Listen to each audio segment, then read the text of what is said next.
Hi, Jeff Higley from Hotel News Now, talking with Art Adler, Managing Director and CEO of Jones Lang LaSalle Hotels, the Americas.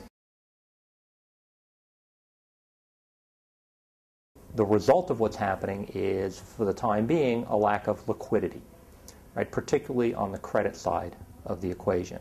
There's still a tremendous amount of equity in the marketplace. Private equity funds are still raising billions of dollars, in some cases for investment, in other cases to exploit what they view as being an opportunity. And I think there will be opportunities to buy paper at a discount to give people a yield. As in any market, capital is going to flow opportunistically wherever they can get the best risk-adjusted return.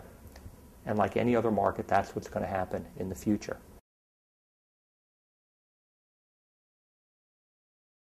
So what's going to cause it to come back up is consumer confidence coming back and business confidence coming back in the system. So I think what the government is doing is absolutely correct, right? You give these institutions breathing room.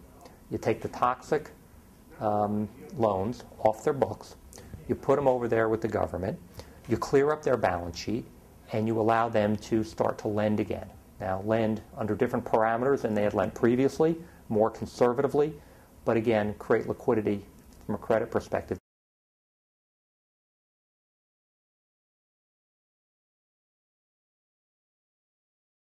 It is. There's no question about it, because there's significantly more diversified ownership in hotels now than there ever have been.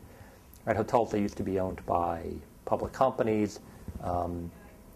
The brands owned a lot of the hotels, or they were owned by major financial institutions. Right? Prudential had a deal years ago where they owned a bunch of Hiltons. There was no public ownership of hotels, of the real estate, so until REITs came into being 12 or 13 years ago.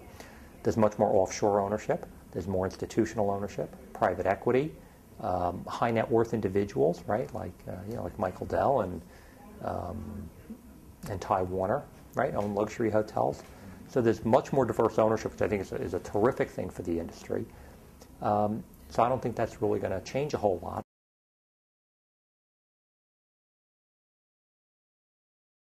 I mean, our business is changing because we have to think much more globally, and we do. So our clients are expecting us to find capital on the most efficient basis wherever it happens to be in the world.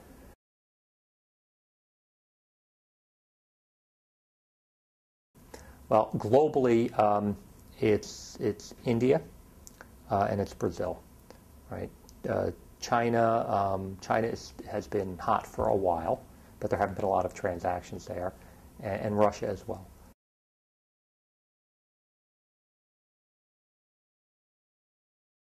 Absolutely they are. In countries like India, where all of a sudden people are buying $2,500 cars, and in Brazil, where you have 170 million people in Brazil, and their economy has the highest rate of growth, economic growth, of any country in the world, these people are starting to feel more wealthy, and they're traveling domestically. It's not just international travel. Traveling domestically to places you've never heard of. I mean, there are 10 or 12 cities in Brazil that have more than 10 million people with no good hotel stock. So there's huge opportunities for hotel companies here to expand their mid-market brands into those locations.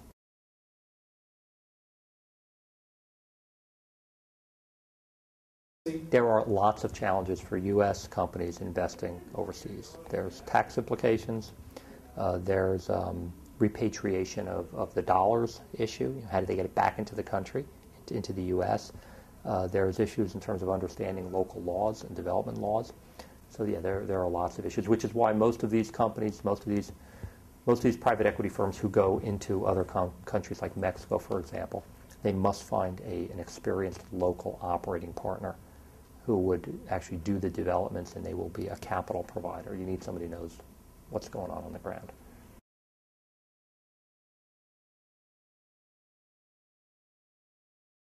First thing is understanding what products the local market wants. You just can't take something from the U.S., put it into another country and expect it to work. And two is capital. You have to ensure that you've got access to the capital to be able to implement your plan, and a local operating partner. I mean, those three things are obviously a key to success.